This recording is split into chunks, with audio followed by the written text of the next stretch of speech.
తహసీల్దార్ suspend చేయాలి. మూడు భూములు ధనవంతులు కట్టబెడుతున్న తహసీల్దార్ సస్పెండ్ చేయాలి. ఖమ్మం నగరంలో మంత్రి తుమ్మల నాగేశ్వరరావు పర్యటించారు. 153 కోట్ల వ్యయంతో నిర్మిస్తున్న మోడర్న్ వ్యవసాయ మార్కెట్ పనులను మంత్రి పరిశీలించారు. మార్కెట్ నిర్మాణ పనుల గురించి అధికారులను అడిగి తెలుసుకున్న ఆయన పనులు వేగవంతంగా పూర్తి చేయాలని ఆదేశించారు. ప్రపంచ బెంచ్ మార్క్గా ఖమ్మం వ్యవసాయ మార్కెట్ ఉండబోతుందని మంత్రి అన్నారు. ఒకప్పుడు మార్కెట్ ఊరి బయట ఉండేదని, దీంతో రైతులు చాలా ఇబ్బందులు పడేవారని గుర్తు చేశారు. రైతులు ఏమాత్రం ఇబ్బంది పడకూడదన్న ఉద్దేశంతో నిర్మాణం చేస్తున్నామని మంత్రి స్పష్టం చేశారు.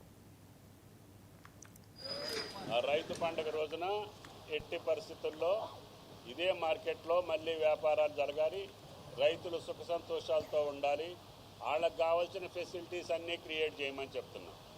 అదేవిధంగా రుతుకూరు గారు కూడా చెప్తున్నారు, మాకు కూడా కొనుక్కునే వాళ్ళకు కూడా సౌకర్యం ఉండాలని ఏర్పాటు చేస్తాం. కానీ మీ కంట్రిబ్యూషన్ ఏంటో చెప్పండి.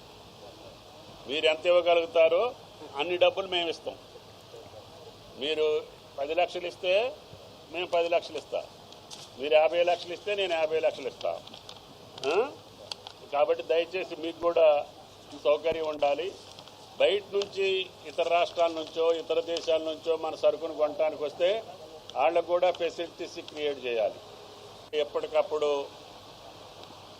జరిగే పనుల మీద పర్యవేక్షణ పెట్టుకోవాలి. ఎక్కడో కూడా భవిష్యత్తులో మళ్ళీ ఇంత వర్షం వచ్చింది, ఇక్కడ నీళ్లు నిలిచినాయి, ఇక్కడ డ్రైన్ వచ్చింది, అక్కడ అది అటువంటిది అనేది మార్కెట్లో ఉండటానికి లేదు. ఏ అసౌకర్యం కూడా రైతులకు అసౌకర్యం ఉండకూడదు, వ్యాపారస్తులకు ఉండకూడదు, బయట నుంచి వచ్చే కొనుగోలుదారులకు కూడా ఏ రకమైనటువంటి కష్టం ఉండకూడదు. అడ్మినిస్ట్రేటివ్ బిల్డింగ్స్ ఉంటాయి. మీకు